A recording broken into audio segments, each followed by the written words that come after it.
Pancasila. 1. Ketuhanan yang Maha Esa. 2. Kemanusiaan yang adil dan beradab. 3. Persatuan Indonesia. 4. Kerakyatan yang dipimpin oleh hikmat kebijaksanaan dalam permusyawaratan perwakilan. 5. Keadilan sosial bagi seluruh rakyat Indonesia. Assalamualaikum anak-anak, selamat pagi, siang, atau malam. Sekarang kita akan belajar tentang sila kedua Pancasila dengan simbol Pancasila.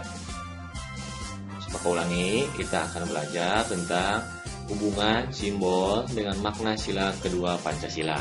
Sebagaimana kita tahu, sila kedua itu berbunyi kemanusiaan yang adil dan beradab.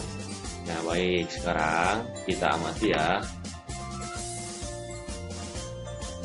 Di bagian simbol Garuda Pancasila ini yang sering kita lihat waktu kita masih belajar luring ya, atau luar jaringan atau di kelas kita lihat ada beberapa simbol sila Pancasila di bagian dada burung Garuda.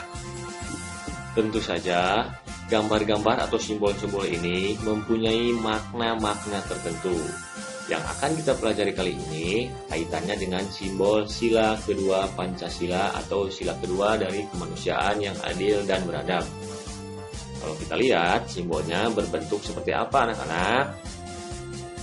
Ya bagus, simbolnya berbentuk rantai. Rantai ini terdiri dari dua bentuk. Coba kita amati ya. Bagus, kita amati rantai-rantai yang saling berkaitan ini terdiri dari dua bentuk. Yang pertama berbentuk lingkaran, dan yang kedua berbentuk persegi atau segi empat. Bagus. Jadi simbol sila kedua atau sila kemanusiaan yang adil dan beradab ini berbentuk rantai. Sekarang mari kita bedah atau kita ketahui lebih dalam makna dari simbol sila kedua ini.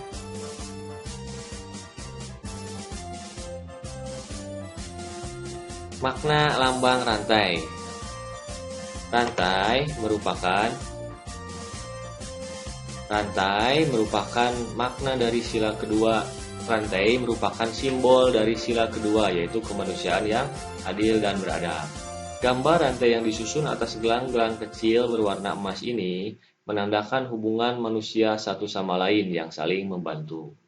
Rantai yang terdapat pada sila kedua ini terdiri dari mata rantai berbentuk segi empat dan lingkaran yang saling terkait membentuk lingkaran. Mata rantai segi empat digunakan untuk melambangkan laki-laki, sedangkan lingkaran digunakan untuk melambangkan perempuan. Nah, sekarang kita sudah ada sedikit pemahaman ya tentang makna simbol rantai ini dari sila kedua atau sila kemanusiaan yang adil dan beradab. Yang harus kita lebih pahami atau yang harus kita pahami lebih lanjut yaitu tentang penerapan sila kedua Pancasila sebagaimana disimbolkan oleh rantai tersebut. Penerapan sila kedua Pancasila yang harus kita pedomani dan harus kita lakukan yaitu yang pertama, tidak membeda-bedakan orang yang ada di sekitar kita. Dalam lingkup kelas 4 ini, kita tidak boleh membeda-bedakan teman ya. Semua teman sama, baik laki-laki maupun perempuan, baik teman dekat ataupun teman jauh, kita tidak berhak atau kita tidak boleh membeda-bedakannya. Yang kedua, kita atau siswa kelas 4 ini harus saling membantu. Misalnya melakukan kerja bakti atau memberi bantuan kepada korban bencana alam.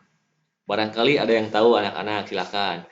Penerapan sila kedua Pancasila ini dalam kaitannya itu untuk perilaku saling membantu ini di lingkungan kita sebagai pelajar atau sebagai kelas 4, siapa yang tahu? Coba kasih contoh yang lain.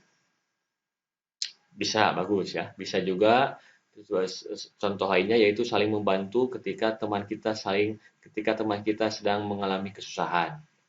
Maksudnya ketika teman kita misalkan tidak membawa pensil atau tidak membawa penggaris untuk mencatat, kita bisa memberi bantuan dengan meminjamkannya. Selain itu, penerapan sila yang ketiga yaitu saling menghargai perbedaan yang ada agar tercipta masyarakat yang rukun. Kemudian, melakukan kegiatan atau acara-acara bakti sosial, memberikan bantuan kepada panti-panti asuhan sebagai bentuk kemanusiaan peduli akan sesama. Yang tidak kalah pentingnya lagi yaitu mengakui persamaan derajat, persamaan hak dan persamaan kewajiban antar sesama manusia. Pada prinsipnya setiap manusia itu sama, ya. Setiap manusia itu sama. Tidak bisa kita beda-bedakan dari baik itu dari bentuk rambut, dari warna kulit atau dari macam-macamnya. Semuanya sama. Hal ini diatur atau hal ini sesuai dengan sila yang kedua yaitu kemanusiaan yang adil dan beradab.